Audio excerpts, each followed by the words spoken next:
really just about us reviewing and learning together. If you're the kind of person who can just like read something or see something once and then just get it, good for you. You are lucky. I am definitely not one of those people. So, repetition never hurts. I want to encourage us to be patient with ourselves and focus on the learning process. So, I don't know if anyone else needs to hear this. If it's just for me, fine. This is just a self-love moment. But it is okay to just learn. It's okay to not know, because if we're truly learning, it means that there's something that we don't know, and at some point we've all not known anything, and we go through the process. So it's okay to really be confused and lost, and I want to always encourage that here, no matter what level of math we're learning, or no matter what we've forgotten over all this time or in many years. It's totally okay. So right now it's just us, all of the loving support we have here in Decaf-Math, and we're just gonna go over the theorem. So allow yourself to just not overthink it. You don't have to jam it. You can let it simmer. Okay, so the mean value theorem. Okay, what it says is that we have a function f. Okay, so a function f. If we have a function f that is continuous on a closed interval from a to b, and when we write this down, it'll probably, like, the notation will be clearer, but it's on a closed interval, so that means all the numbers from a to b inclusive, so including a and b. It's continuous and differentiable on the open interval a to b. So that means the derivative needs to exist on every point from a to b in the open interval. So that means the derivative can't be undefined, and it means that anywhere and continuous, so there's not going to be any jumps or holes or no points of discontinuity between a and b. So those are our conditions. If our function f is continuous on the closed interval a to b and differentiable on the open interval a to b, then, so those are our conditions for the mean value theorem to exist, then there exists at least one number c in the interval a to b such that the derivative of f at c, so f prime of c, equals the average rate of change of f on that interval from a to b, which works out to be f of b minus f of a all over b minus a. Okay, so that's a mouthful. There exists at least one number c, so one or more, in the interval of a to b, so that interval that we talked about, such that the derivative f prime at c equals f of b minus f of a all over b minus a, which is the average rate of change of the function on the interval. Okay, so beginning to end again, if we have a function f, just any function f, that is continuous on a closed interval a to b and differentiable on the open interval a to b, so non-inclusive, there exists at least one number c in a to b such that f prime of c equals f of b minus f of a over b minus a. Okay. So our conditions are just continuity and differentiability. And that's just so that literally f prime of c can exist. And then there will be a point. So the mean value theorem only states that there exists the c value or multiple c values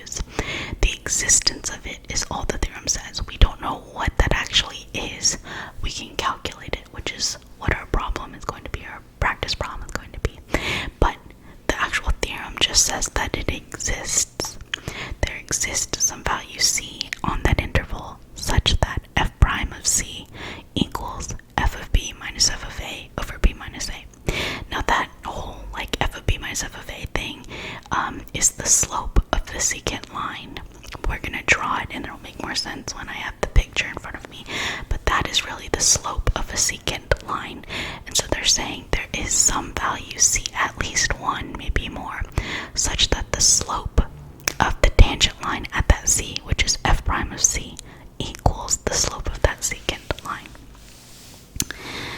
Okay, so that was a mouthful, but for auditory learners, that may or may not be helpful. If you're like reading a textbook or something or looking up your class notes, listening to a little explanation might be helpful. Might be helpful. Or maybe you're already passed out by now and asleep. That's totally okay. So, now we're gonna go ahead and write it down. So, let's get to that. So now let's write everything that we just said and talked about down, and just so that we have it all in one place. And if your love language is to have somebody write your math notes for you, then here you go. This is for you. This part is for you. And I will be using pencil because I like pencil sounds. So, are you ready? The mean value theorem. Mean value theorem. The mean value theorem. Okay, so we have let f, our function f, be continuous on the closed interval AB, like this, AB, and differentiable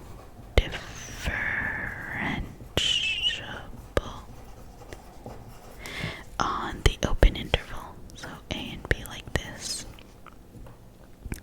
Those are our conditions. Then there exists at least one number C in our interval AB, right, in AB, such that the derivative at C equals the average rate of change on the interval, which we said was fb minus f of a over b minus a, where b and a are this a and b, or b and a, and c is my number inside this interval. In other words, a is less than c, which is less than b, right? And that's it. That is our mean value theorem. So again, the highlights here, you could, write f is a continuous function. We're just calling f like that. We know f is a function, so f is continuous on the closed interval ab, so it has to be continuous on ab inclusive, so it's like this. It includes the end points, and it's differentiable on the open interval ab, so not necessarily including, which means it's differentiable everywhere between a and b. So those are our conditions. Then, if those are true, then there exists. The mean value theorem is just saying that it exists. There exists at least one number. So, at least one. So, one or more numbers C inside A and B, such that the derivative at C equals f of b minus f of a over b minus a. So the derivative at that value is equal to the average rate of change, which is f of b minus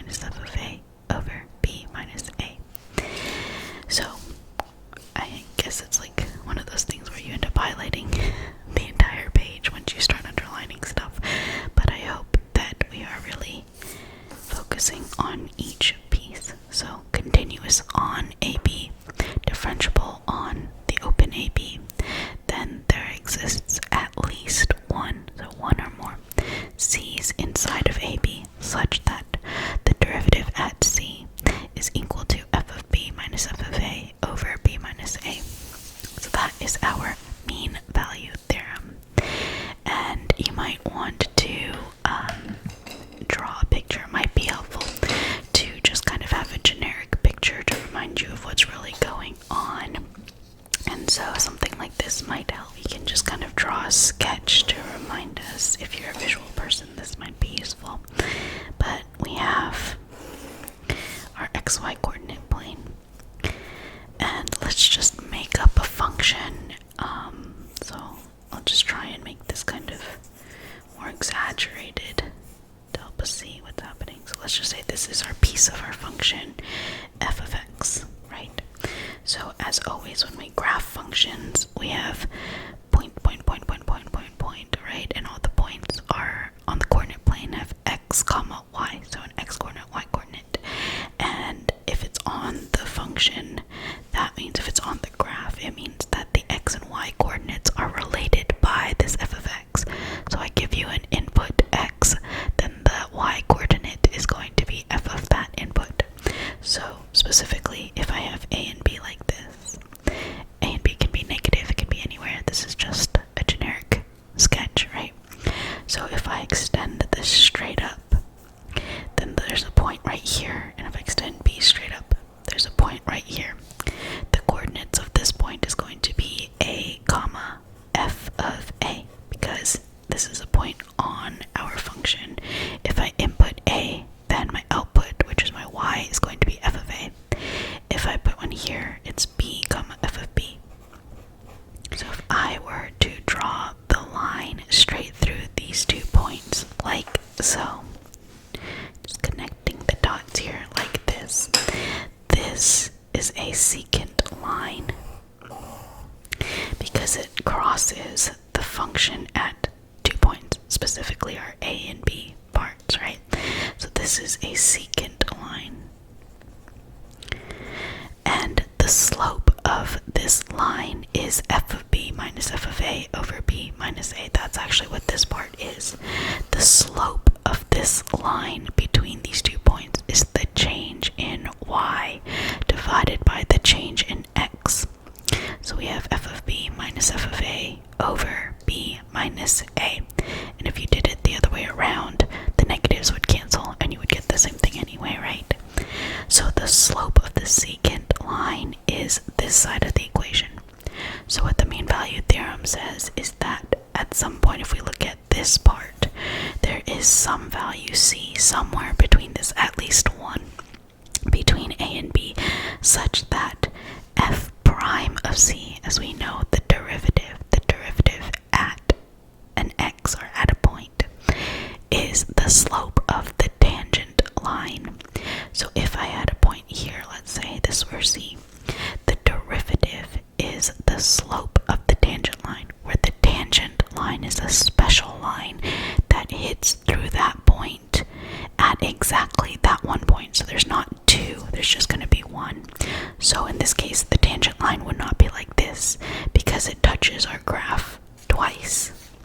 But if I keep kind of rotating like this, eventually I hit this line that looks like this, that just barely skims our graph here, and it would hit it at exactly that one point that we're looking at. So I can do that for every point. Here, kind of, if you were to kind of follow along the tangent line, it looks kind of like this. Then kind of curves down like this, so the tangent lines start looking like this, right? Like that. So they're saying at some point there's going to be the slope of that tangent line is going to be equal to the slope of the secant line. And when the slope of two lines is the same, it means that those lines are parallel. So they're saying at some point, or this theorem is saying at some point between A and B, there's at least one point there. And actually the one I just kind of estimate is pretty good if I do say so myself. It looks like it would be just roughly, of course, it looks like it kind of hits again, but there's some point somewhere around here, just sketching it, like here, where the slope of the tangent line equals the slope of the secant line. So it's just parallel, because when slopes are equal, the lines are parallel. So that's all. That's all that they're saying. And in this case, there's going to be just one, probably. There's just one. But there is such thing as potentially having more than one, depending on the shape of your function. But this is a good kind of picture to keep in mind. If you were to sketch one for yourself, you might want something like even more dramatic. Like you might want to have it be like steeper or something like that. Pick something like this where the secant lines look really, like that, and then the tangent line, the point would be like this maybe. So something similar to this, but just maybe wider and more dramatic. But I hope that you get the idea here, right?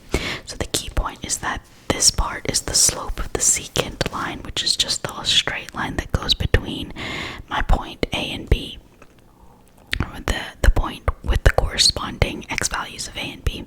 And then there is a C between them, at least one C between the A and B, that gives you the slope of the tangent line equal to that slope. That's all. So I hope that it's nice to kind of see here all together. And now let's just go ahead and work out a question, just a random problem that you might see that just literally applies this. So why don't I just leave this here just in case I want to reference it. But the wording is pretty much standard. I've seen it in, I've tutored a bunch of students from different schools, and I've seen this kind of similar question because it literally applies the mean value theorem like word for word, basically. So a problem that you might encounter something like wanting to find what those C values are. So the mean value theorem will tell us that something exists, but then we actually want to calculate it. So find all numbers, could be one, could be many, right? All numbers C that satisfy the conclusion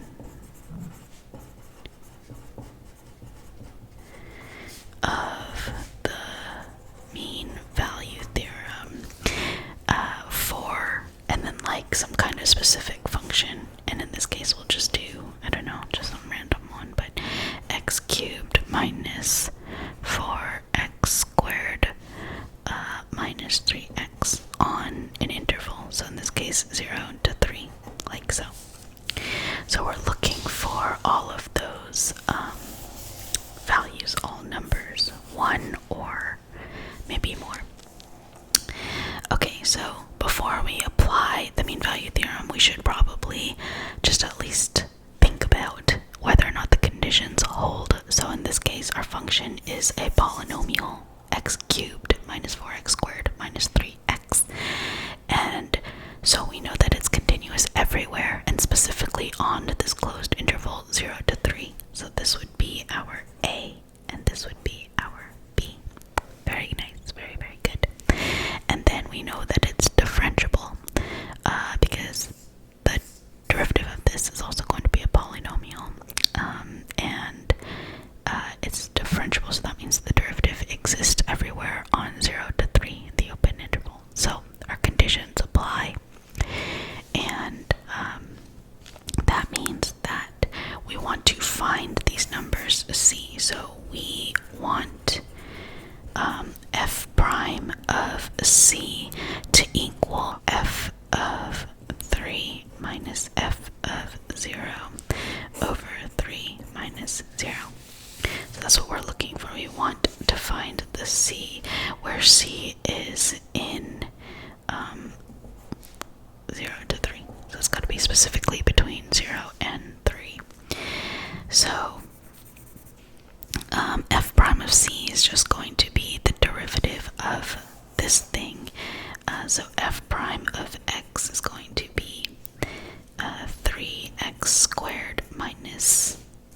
is 8x minus 3.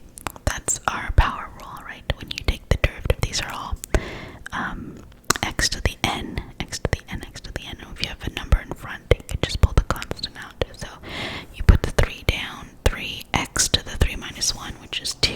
So 3x squared minus, you can pull out the 4, and then you bring the 2 down. So 4 times 2 is 8, and then 2 minus 1 is 1, which just goes away, and then minus 3. So if you need to review your derivatives, that's okay. It's okay, it's okay. Go ahead and do that, or let me know and we can work on it some more, as always. But that's just the direct derivative here. So that means f prime of c just means I'm plugging in c into all the x's.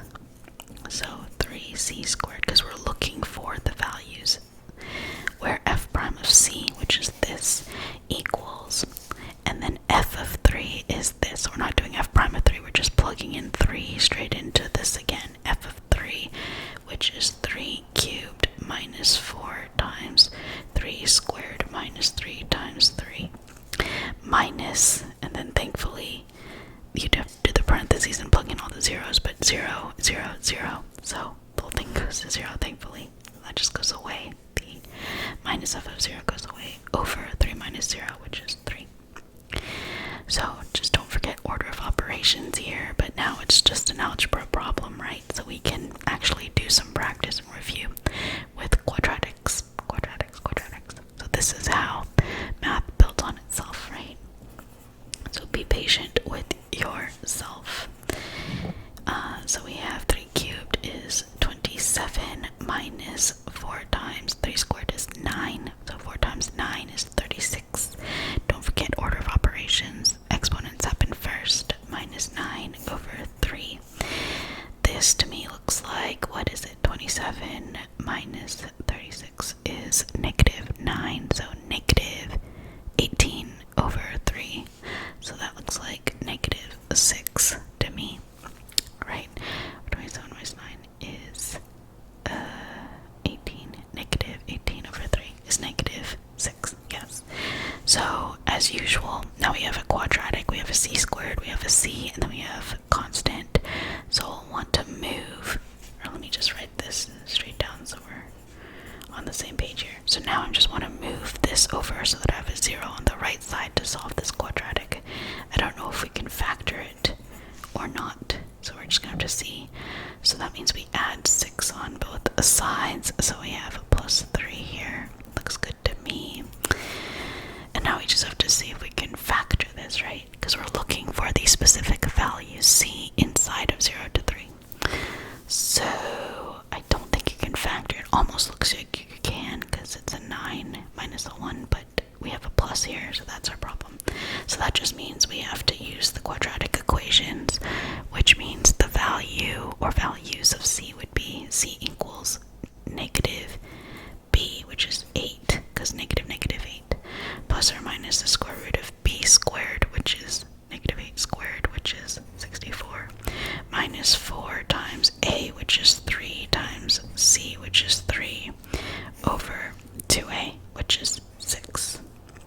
So we have 8 plus or minus square root of 64 minus 4 times 3 is 12 times 3 is 36 over 6.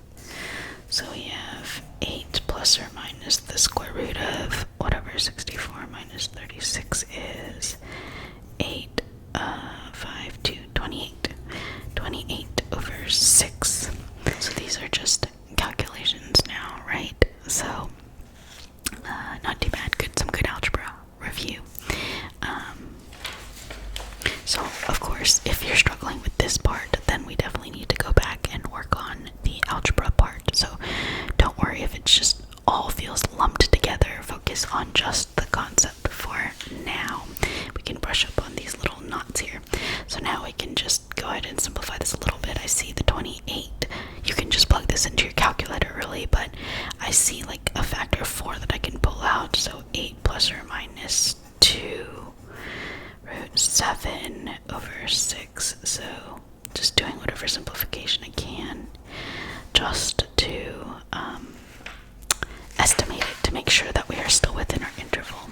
So this means that the two values would be 4 plus root 7 over 3 and c equals 4 minus root 7 over 3. And don't forget that if it's going to satisfy the mean value theorem, that the c values have to be in 0 to 3. So 4 plus root 7, well, root 9 is 3 and root 4 is 2, so this number is going to be between 2 and 3. So that'll be what, between 2 and whatever 7 over 3 is, which is still less than 3, so we're good on that. Sorry, I got a little cut off there. There's been a bit of traffic sounds, but I was just trying to confirm basically that these two numbers are between 0 and 3. And I did all the simplification here just because I want to estimate to make sure that this is between 0 and 3, and I don't have a calculator on me right now. But basically the root 7 is between root 4 and root 9, and 4 is 2, and root 9 is 3. So this number itself is going to be between 6 over 3, which is 2, and 7 over 3, which is less than 3. So this number, whatever it is between 0 and 3. So this would be 1. And then this one would also be 1. So this is between 2 and 3. The root 7 part is between 2 and 3. So that means the number as a whole is between 2/3, which is bigger than 0, and 1/3. So that's also good. So in this case, we have two values of c, assuming we have no calculation errors here. But I hope that that makes sense. So we do want to make sure that we write out the conditions. Just say something about like this is continuous and differentiable.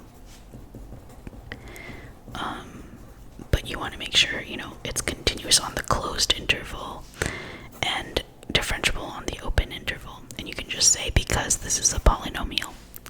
And then to actually find all numbers c that satisfy it, it's just taking the actual derivative of the function and setting it equal to f of 3 minus f of 0 over the 3 minus 0, or depending on what your a and b are. Be careful if they're negatives. You just want to make sure your calculations are good. And I hope that these numbers work. I didn't work it out ahead of time, but hopefully it's all good. So I hope that this is helpful to see. There are other applications or other problems I've seen that are just kind of variations of this. But let me know how it's going, and I will see you around.